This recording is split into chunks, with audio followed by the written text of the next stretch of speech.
I went and got tested for COVID-19. I don't know if you've heard of it, but I went and got tested because someone had symptoms. So I went and got tested. They put a 6-inch, I don't know if it was, is this 6 inches? It sounds like a fish story. They put a 17-foot Q-tip up my nose and swirled it. I showed up to a parking lot. Like, this is the story I'm going to tell my grandkids. Yeah, someone I knew had the sniffles, so I had to go to a parking lot downtown where they had a tent for no reason, and then a nurse that looked like she was dressed like she just walked off a spaceship came and stuck an 80-foot Q-tip in my nose, pressed it to the back, swirled it. What came out didn't look like anything I'd ever seen in my body before, and I paid $125 to essentially find out that I'm okay, and I could have visited my mother on Sunday. But the results take a minute. That's how it goes. That's how it was. It wasn't, it's not painless. I'll tell you what. It's not painless. They tell you it's painless. It's not painless. I went with Emma. She was the one that had she had a cough and a fever. And then she's like, I think I got this. And I'm like, well, let's go get tested.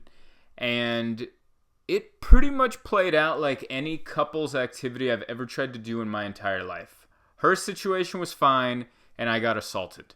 And that's happened to me through multiple relationships, whether we go get tested for COVID-19 together, whether we go get a couples massage, whether we go on a hike, whatever, dual kayaking, like tandem kayaking. I'm taking a kayak oar to the face. That's how that works.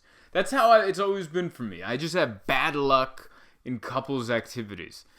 My COVID test hurt. Hers was fine. Mine, like hers, she was nervous about. She went first. She got a different lady. They stuck the Q-tip up her nose, and she's like, oh, it's a little uncomfortable. Oh, and then it was over. And then the lady that did me just jammed it to the back of my nostril, and I don't know what she hit back there, but she hit something. I think she hit the cervix in my nose. I don't know what's in there, but she hit it and didn't let off of it, and then kept the pressure constant for 15 seconds. And while she's hitting whatever she's hitting deep in my mucous membrane, she's swirling the Q-tip. And there's tears running down the corners of my face, and she pulls it out. It's just brown. Whatever she pulled out of my face was brown. I think she caused me a nosebleed. I think she gave me an internal nosebleed, and I snore now. I think she deviated my septum with this 80-foot Q-tip that I paid for. I paid to have this done to me. I showed up. I looked up directions. I followed my phone. I went to a parking lot. I paid beforehand, registered, so I could be assaulted in the face by a nurse dressed like an astronaut. That is the COVID-19 test. That's what it is. And it's not fun. It's not a good time. It turns out I don't have it. And I'll tell you what, if I ever get symptoms, I'm not going back. Come up with a different test. How is this the worst test I've ever done? I've done tests for everything. I've done tests for everything. I've been to the doctors before. I've had every test you could have. And I've never... What? Why is this painful? Draw a little bit of blood. Prick my finger to see if I have diabetes. Let me pee in a cup to see if I can work for your company.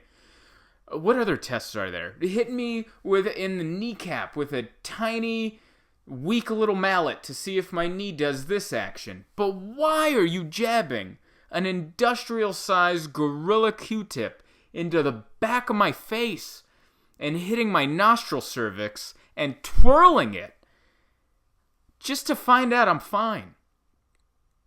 I'm not fine now. My nose hurt for an hour after that. I had tears running down my face, and Emma was like, that looked bad. And I was like, it was the worst? You got it way better. Why did they give you the good one? She got the professional girl that came in, did it as gently as a church mouse, and I just got Arnold Schwarzenegger on his first day of being a grocery bagger, just punching the eggs to the bottom. Why do I get that person? Why do they look at me and go, guinea pig? I feel like that's me. Every time I go do something, every time I've done a couples massage, whoever I'm with, She gets treated like a princess. Meanwhile, I'm being assaulted like I stole something. Anytime we're on a hike, I'm the one that slips and eats it. I don't know. Any couples situation, anything I've done with anybody. It doesn't even have to be a couples situation.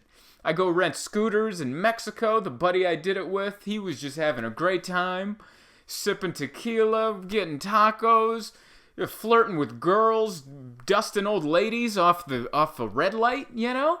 And I'm over there eating it in an intersection and flying into the street and bleeding profusely. And then having to fly home covered in toilet paper because we couldn't get any bandages. That's how it always ends up for me. By the way, that last story, if you don't know what I'm talking about, go check out my album, 10,000 Pesos. It's on there. It was not a fun test.